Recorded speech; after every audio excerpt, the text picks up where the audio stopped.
šiom dienom ir su šiek tiek kitokiom akademinių funkcijom, su kritiniam funkcijom.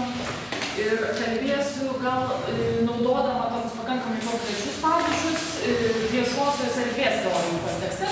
Teorijų čia neeksplikuosiu dėl laiko stokos, bet pats pranešimas bus apie nykstančius kritikų vaidmenis su klaustuku, tai yra toks retorinis klausimas. Ir tie kritikai paprastai pas mus yra suvokiami kaip viešieji intelektualai, žmonės, kurie yra žinomi ne tik savo akademiniai srity, bet reiškiasi viešai, žiniasklaidai, populiarioji erdvėje. Ir tie intelektualai, aišku, neišvengiamai traktuojami kaip visuomenės kritikai, tai daug žmonių apie tai rašė, Lietuvos filosofijai Arūno Sverdijolo, Alvydo Jokubaičio apibrėžimai buvo, kas yra tas intelektualas, svyruojantis tarp skirtingų modusų, skirtingų specialybių žmogus, atliekantis ir akademinę funkciją, ir taip esantis tokia tarpdisciplininė figūra. Samalavičius, Donskis apie tai kalbėjo daugybę sykių, pasakodamas, kuo skiriasi, tarkim, inteligentai nuo intelektualų, tam tų sąvokų genezės išplėtodamas. Ir minėti, aišku, tie konkretūs pavyzdžiai, tai siejosi visų pirma su išeivijos filosofais. Dažniausiai tai būdavo filosofai, minėtini Mickūnas, tarkim, Kavolis, Štromas, iš vietinių gal dažniau kalbėta apie tokius kaip Šrioderis ar Ričardas Gavelis, taip pat pristatytas neretai kaip nonkonformistinis visuomenės kritikas, toks ikonoklastas, Šrioderio ir Gaveliui buvo suteikta ikonoklastų kategorija. Ir vienu žymiausių tokių intelektualų turbūt galima būtų laikyti Leonidą Donskį, kaip sakiau, kuris pats daugybę sykių apie tai yra kalbėjęs. Ir būtent populiarioje žiniasklaidoje 2008 metais jisai teigė, kad intelektualų vaidmuo menksta, nyksta, o akademinės institucijos yra silpnos, be abejo, jos silpnos. Na ir atstovai tų institucijų yra pasmerkti, cituoju, nebebūti intelektualais ir tapti galios lauko žaidėjais arba vis labiau gravituoti į populiariąją kultūrą ir įžymybės veikimo logiką. Citatos pabaiga. Ir tais keliais be abejo, Donskis turbūt geriausiai ir pasinaudojo, tapdamas ir politikų kažkuriuo metu, ir įžymybę žiniasklaidos žvaigždė, vesdamas televizijos laidas, dalyvaudamas būtent to viešojo populiarioje erdvėje. Kažkuriuo metu teko pastebėti netgi 4 žiniasklaidos kanaluose tuo pat metu būdavo juose publikuojami, kas yra pakankamai unikalu, tačiau vakaruose tokio reiškinio nematysim. Bet reiškia, kolumnistas publikuojasi ne vienoj priemonėje, o iš karto, skaičiuojant Bernardinai, Balsas, Alfa ir berods Delfis perspausdindavo tos pačius straipsnius. Na, tai reiškia, ta intelektualinė kritinė erdvė galbūt buvo tokia pakankamai homogeniška, ir tebėra tokia turbūt. Tai aš čia tiesiog norėsiu truputį gal taip fragmentiškai pakalbėti apie tuos intelektualinius tarptautinius mainus ir kaip jie veikia nacionalinius kontekstus arba kaip tie dalykai santykiauja. Nes, tarkim, akademiniuose tekstuose dažnai girdim cituojant pasaulį pripažintus intelektualus, tai būtų Noam Chomskis, Lavojus Žiželis, Rudolf Habermasas, eilė kitų žmonių, kuriuos puikiai žinom iš šių teorijų, bet jie nėra aptariami būtent akademiniuose tekstuose, kaip žiniasklaidoje besireiškiantys viešieji autoritetai arba intelektualai. Retai įsivaizduojama, kad jų pasisakymai taip pat būna viešai artikuliuoti vienos ar kitos politinės pozicijos ar einamosios politinės darbotvarkės atžvilgiu. Ir, sugestijuoja vieną ar kitą moralinį pasirinkimą. Ir tai yra labai konkretus dalykai. Tarkim, šiandienos karo pabėgėliai, Graikijos krizė, nevaldoma kapitalo plėtra Europai, pasaulyje, kuri lėmė tam tikrus politinius sprendimus ir tam tikras krizės sąlygas. Europos desintegracija, integracija, tai tarkim, ten Chomskis, Habermasas, Žižekas apie tai kalba ir apie tai galima netgi Lietuvos žiniasklaidoje pasiskaityti, nes jie yra plačiai cituojami. Ir šitas įsivaizdavimas kartais toks, kad jie yra tie pasisakymai apvalyti nuo bet kokių ideologinių preferencijų, stereotipų, propagandos ar subjektyvumo, aišku, kartais klaidinantis gali būti.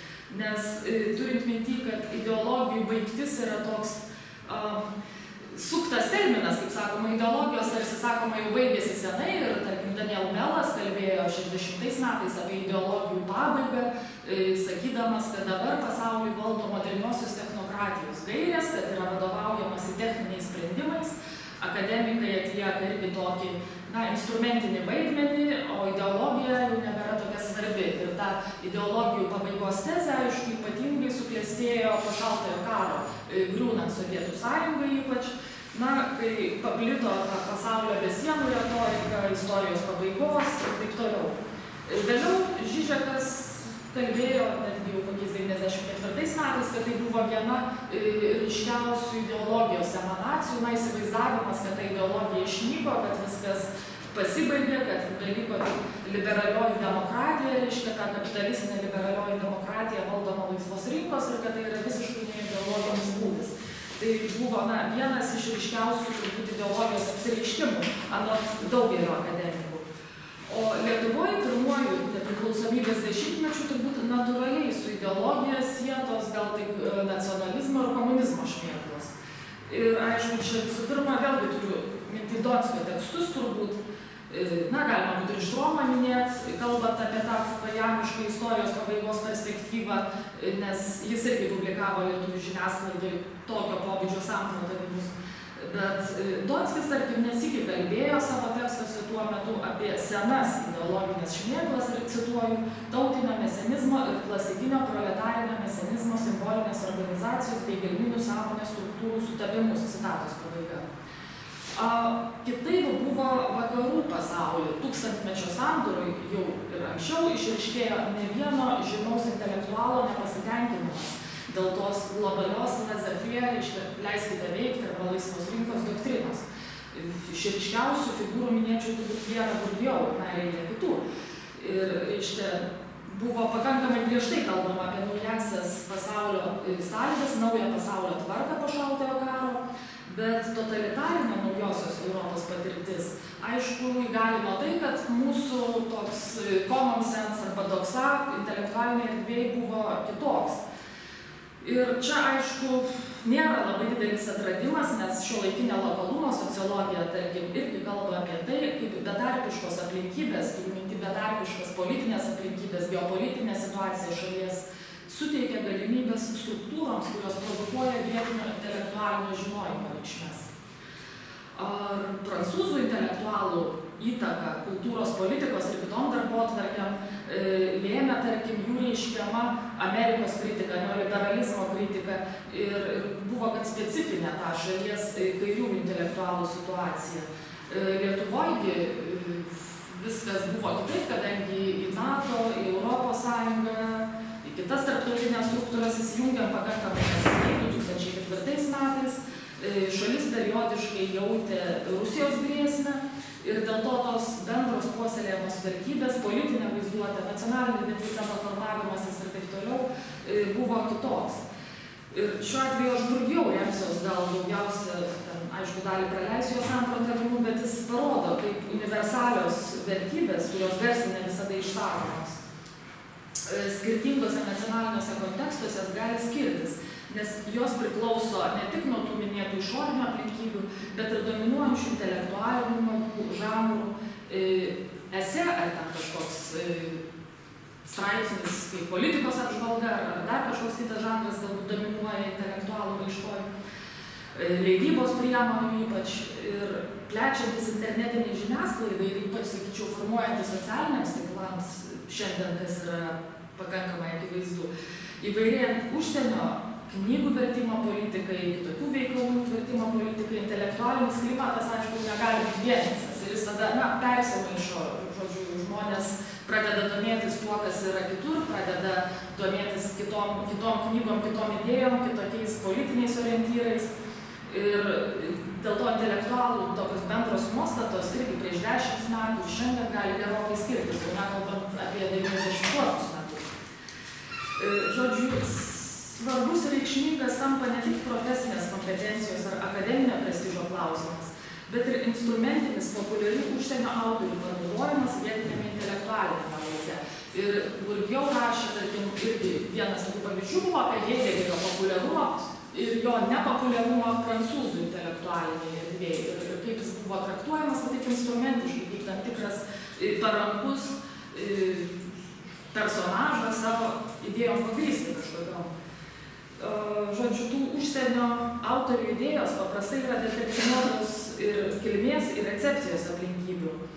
O norint išlaikyti tokią universalumo iliuziją, retai pripažįstama, kad svarbios idėjos nėra tiesiog nukrentančios iš dangaus, tuos dalykus lemia daug veiksnių, kaip minėjau. Ir tai gali būti ir konkrečių darbų, leidyklų, vertėjų netgi pasirinkimas. Egzistuoja konkretus vietiniai vardininkai, reiškia tos institucijos, kurios renkasi vienokią ar kitokią knygą versti, ar vienokią ar kitokį žmogų rinktis įžanginiam žodžiui, parašyti ir taip toliau.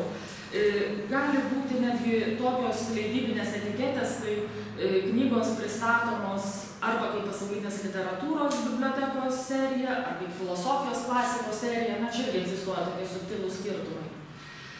Tai grįžtant prie to lietuviško intelektualinio klimato, galima atkreipti dėmesį į Tismanianų ir kitų autorių, aišku, čia minėta aplinkybė kaip iliuzijų žlugimas, reiškia, na, tam tikra euforija išsivadavus iš to Sovietų Sąjungos geležinio narvo neegzistavo kurį laiką, bet išsivadavimo ir tos liberalios visuomenės lūkesčiams neišsipildžius realiam gyvenime, kas yra natūralu, na, utopijos gyvenime jos nepasiekiamos, ryškėjo jau ne vieno apžvalgininko nepasitenkinimas, nusivylimas tais neveikiančiais idealais.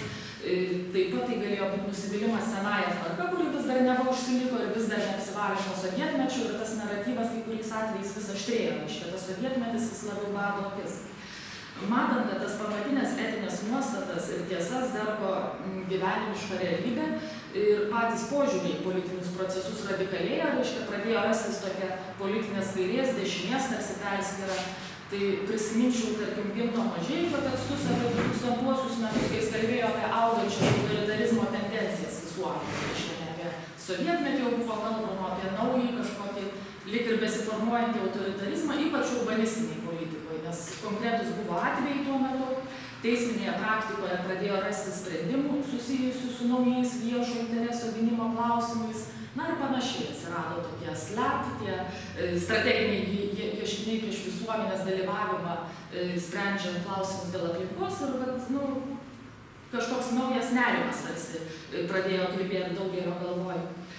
Ir ta naujosios kairės, dešinės dichotomija, aišku, gali būti klaidinanti, kalbant apie naujosios mąstymo krypties pradžią.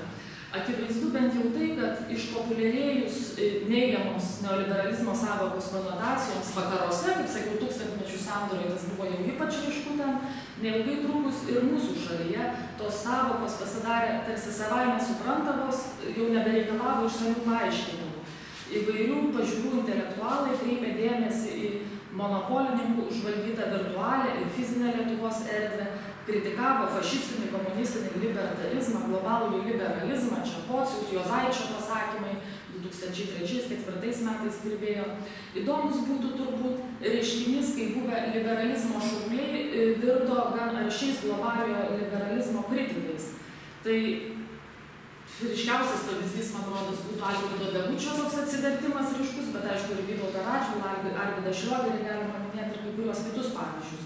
Tai Mažeikis čia irgi kalbėjo apie tą skirtį tarp liberaliosios ideologijos Lietuvoje retimo, kas buvo paremta standartiniais liberalizmo klasikų veikalais, kai buvo verčiamos visos tos knygos 90 metų pradžioje, ten Hajekas ir visi kiti.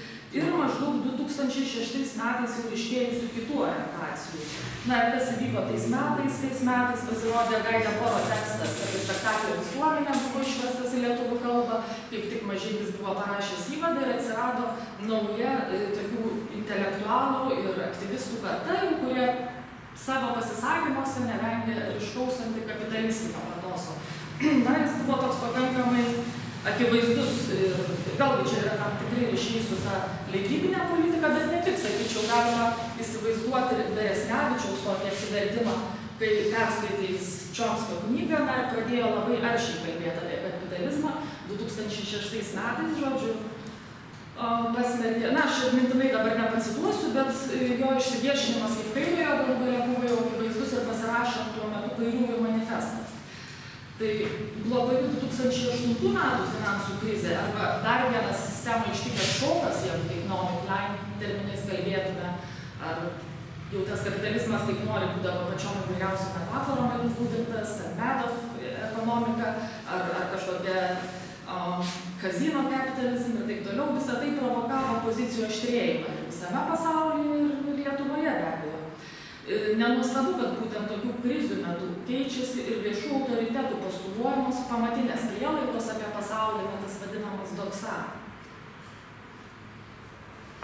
Ir buvo koreguojamos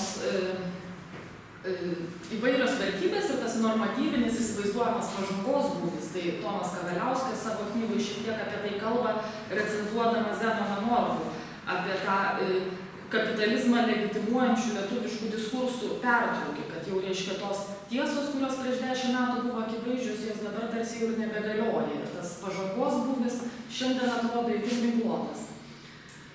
Na, Norkus, aišku, savo knygą dar rašė prieš visą tą krizę, tai jam galėjo atrodyti kitaip, bet Lietuvoje kritikų samprotavimai trečiajame nepriklausomybės dešimtmetyje bet kokiu atveju skiriasi nuo situacijos tūkstantmečių sandūroje, ar jo labiau, jeigu kalbėsim apie 90-uosius metus.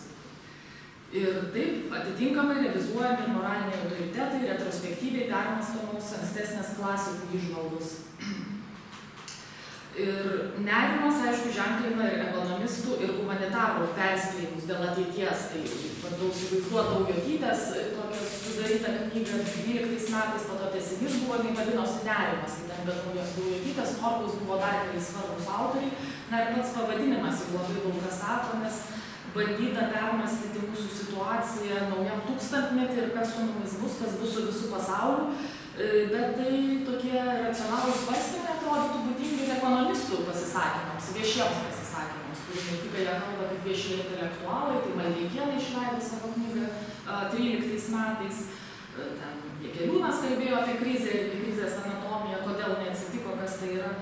Na ir galima tik spėlioti, kaip Lietuvoje būtų susiklostęs, tarkim, Beresnevičius kaip viešo intelektualo likimas ir koks būtų jo požiūris į aktualiuosius politinius procesus. Na, manau, kad pakankamai būtų aštrus pasisakymas šiandien, bet čia, aišku, spėlionės nelieka. Retrospektyviai tenka tik konstatuoti, kad antrajame nepriklausomybės dešimtmetyje didesnė reikšmė nei lygi tol įgijo kairiosios idėjos, kairiosios krypties galbūt idėjos, tai turint minty tos intelektualinius sandorius svarbius kaip santuoką šviesą. Na, dar ten vieną kitą ratelį aplink naują židinį susibūrusius modernios katalikiškos krypties intelektualus, tai kaip atsvarą galima būtų minėti Demos kritinės minties institutą ir kai kuriuos kairiųjų pasisakymus, tarkim, Demos paskutiniai paskaitoje, tai Udonskis buvo pristatomas ir skaitė savo paskaitą kaip kairysis. Tai vėlgi, na, būti jau tokiu atveju dešiniuoju, tarsi ir nebemadinga pasaulyje, sunku pasakyti. Bet, žodžiu, tos savaime suprantamos tiesos šiek tiek krypsta ir politiškai jau kitą pusę. Vis dėlto galima daryti prielaidą, kad būtent naujos Rusijos grėsmės akivaizdoje Lietuvoje stiprėja ir dešinės pozicija viešoje erdvėje. Ir toj pačioj viešoje erdvėje tampa lengviau tarptautiniu mastu diskredituoti politinę kairę. Na, dažniausias pasakymas tai būna kaip Vladimiro Putino naudingi idiotai veikia, reiškia kažkokie kairuoliai, tai pas mus yra labai nepatogus. Nepatogu tarsi kritiškai atsiliepti apie globalių tarptautinių korporacijų interesus ginančią transatlantinės prekybos sutartį. Na ir tą transatlantinės prekybos sutartį gausiai kritikuoja vakarų menininkai, netgi sakyčiau, nes meno organizacijos ir apeno organizacijos, kurios pasirašinėja peticijas prieš tą sutartį, Lietuvoje apie ją yra beveik nežinoma, nes ją intensyviai prastuminėja ir dabartinė Amerikos administracija, palaiko Lietuvos prezidentė, na tai čia kaip ir nieko aktualaus tarsi ir nėra. Nepatogu kritikuoti ir ES institucijų sprendimus, kurie yra galbūt ydingi kai kurių sprendimų atvejais. Tai tarkim, to nebijo tradicinių vakarų intelektualai. Na gal čia Habermasą tik šiek tiek pacituosiu, kuris aštriai kritikavo Vokietijos kanclerę, kaltindamas jos itin kietą poziciją Graikijos valdžios atžvilgiu, kai prasidėjo ta Graikijos krizė. Ir dėl to Merkel, pasak Habermaso, pralošė, čia cituoju, pralošė ankstesnių kartų pastangas atstatyti šalies pokario reputaciją. Anot filosofo, prievarta prieš Graikijos valdžią parodė, jog Vokietija, toliau cituoju, be jokio sąžinės graužimo atsiskleidė kaip vyriausia Europos disciplinuotoja ir pirmą sykį atvirai patvirtino Vokietijos hegemoniją Europoje. Citatos pabaiga. Dalinai gal tai siejasi su Eriko Fromo kadaise svarstyta ir Vokietijos kaip naujos kolonialinės šalies pozicija, kai kolonializmas jau pasiekiamas ne militaristiniam priemonėm, ne rengiant kažkokį karą pasaulinį, bet būtent ekonominiam priemonėm. Na tai aš gal čia ir baigsiu beveik tiesiog darydama išvadą, kad ta idėjų plėtra, nepaisant globalių komunikacijos tinklų, nėra sinchroniškai visame pasaulyje vykstantis procesas, jinai yra gana fragmentiška ir, sakyčiau, sunkiai nuspėjama šiandienos būtent politinėje situacijoje. Ačiū.